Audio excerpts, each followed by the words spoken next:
Interesting conversations, interesting people here at the Results Operations Center in Johannesburg. And joining me now is Solly Malatsi, the spokesperson for the Democratic Alliance. Good afternoon. Thank you so much for joining us.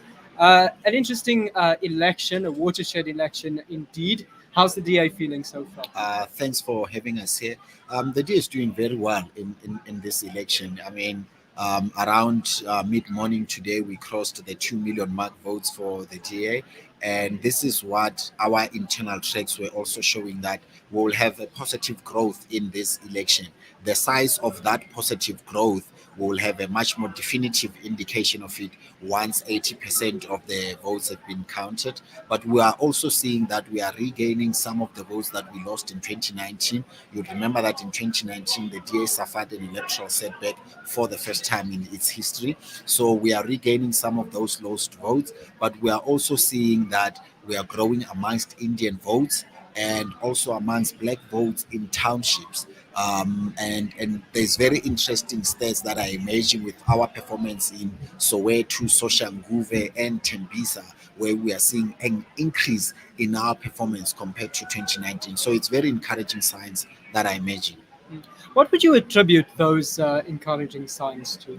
I think it's largely three things. One is we've had a very focused campaign that was very proactive, that was focused on sentiments that resonates with a lot of South Africans around the theme of rescuing South Africa through either looking at our solutions to halving the murder rate, tripling the number of grade R learners who cannot read and write for meaning, tackling corruption, tackling load shedding and water shedding, and lifting 6 million South Africans out of poverty. And also, I think, since the outbreak of COVID, we've been one of the parties that have been at the forefront with raising the spotlight on the high cost of living. And I think these are issues that have broad appeal across all South Africans. Secondly, I think that we have had message discipline in our campaign. You knew what the DA was speaking about, and you knew which issues were the DA focused about, and there was no contradiction that has previously characterized some campaigns of the DA, or some of the contradiction that you see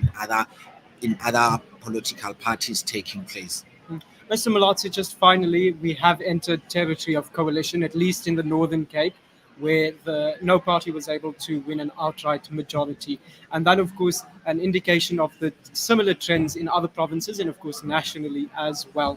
We've been hearing murmurings of the DA possibly working with the ANC in these coalition arrangements that could come out of this election. What can you tell us at this stage? Well, I can tell you without any shadow of doubt that the DA has not initiated any conversation with the ANC, that the DA has not made any consideration at this stage to the possibility of working with the ANC. I can tell you without any shadow of doubt that we remain committed to the coalition vehicle that we created through the multi-party charter. What will happen though is that on Sunday, the DA's federal executive will have a meeting that will, amongst other things, look at the election results and then guide the party in terms of how we should handle any possible conversation about the future. Linked to that is that the leaders of the multi-party charter will have to meet and then have to set the path in terms of the future regarding which shape or form does the multi-party charter take, because it doesn't look like with our combined efforts we'll be able to get close to 50% that would have established us as an alternative government.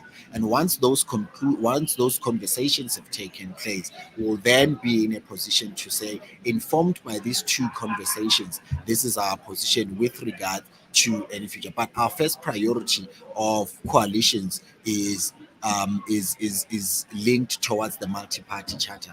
In the event that that doesn't happen, both the federal executive and the outcome of the conversation that the multi-party charter partners will be having will set the path of how we engage going forward. Mr. Malatsi, thank you very much. You go well and take care, and all the best with the remainder of your time here at the Results. Thanks for the opportunity. That was Solly Malatsi, spokesperson of the Democratic Alliance on Salon Media.